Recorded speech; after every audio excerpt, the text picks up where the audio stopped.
Bonjour, bienvenue à toi aujourd'hui en ce début de semaine où Jésus, à travers la liturgie, veut nous enseigner des choses merveilleuses, des choses qu'on ne demande pas souvent au bon Dieu. En tout cas, moi, j'ai besoin. Puis peut-être que toi aussi, tu en as besoin. On vient de le chanter, l'humilité. Je te raconte une histoire. Pourquoi on a besoin de tant d'humilité?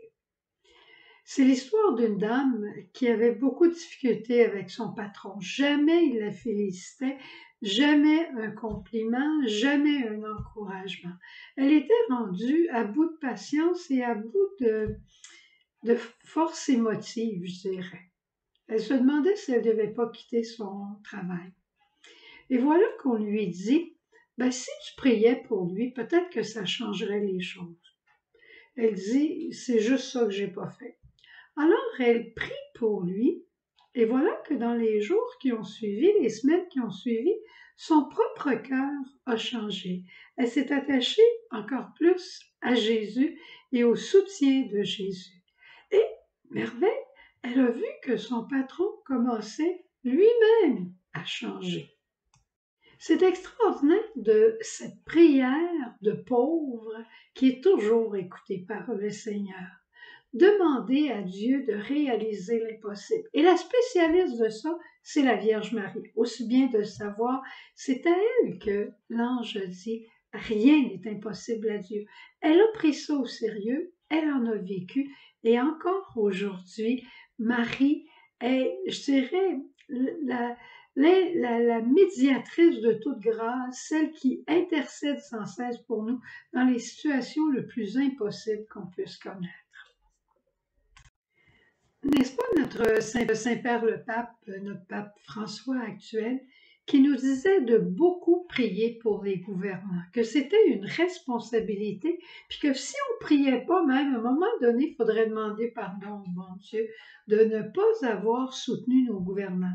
Il ne nous a pas dit si vous les aimez, priez pour eux autres, puis si vous les aimez pas, priez encore plus.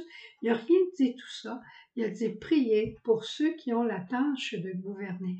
On peut regarder des situations mondiales puis avoir peur de voir la Corée du Nord et de la Russie qui veulent s'unir. On peut avoir peur là-dedans. Mais si on s'arrête et on prie pour ces dirigeants, que Dieu intervienne dans leur vie. Dieu les aime comme il t'aime et comme il m'aime. Alors demandons à Dieu de réaliser l'impossible pour eux. Et on voit cet impossible dans l'Évangile aujourd'hui. Un évangile que j'aime beaucoup, un évangile sans doute qu'on connaît, que tu connais toi aussi. C'est ce centurion romain qui est un serviteur, un esclave finalement, mais il l'aime beaucoup. Et il sait que Jésus est très puissant.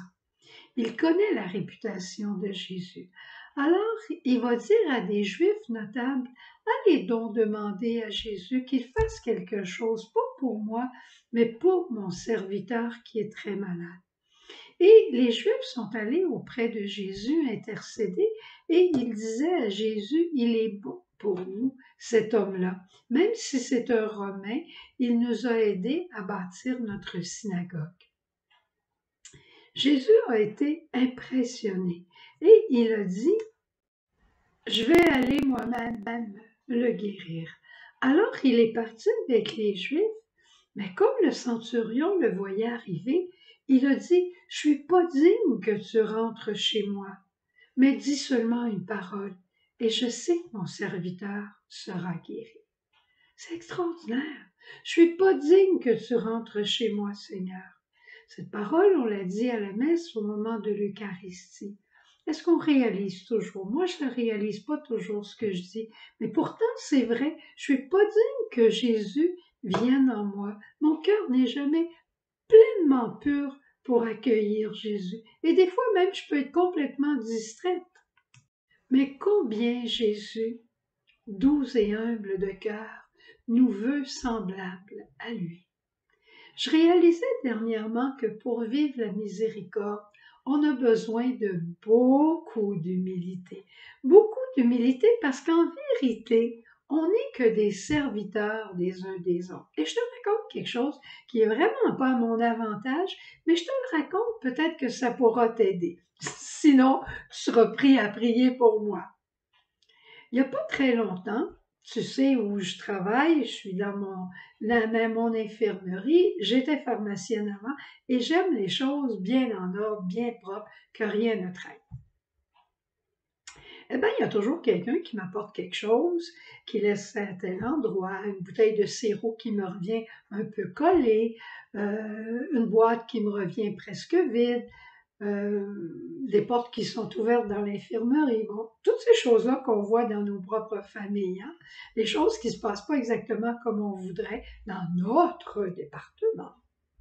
Eh bien, Jésus me montrait, il dit, Suzanne, est-ce que tu es vraiment la servante de tes petites sœurs? Je vais te dire, est-ce que tu es la servante du Seigneur? Le Seigneur, il a servi ses frères et sœurs. Alors j'imagine que tu dois être la servante du Seigneur et de tes frères et de tes sœurs. Alors, quand tu rentreras dans l'infirmerie et que tu verras une bouteille de sirop qui est toute collée, eh ben, tu la prendras puis tu la laveras parce que tu es la servante. Quand tu verras des choses qui traînent, tu les ramasseras et tu diras, je ne suis que la servante.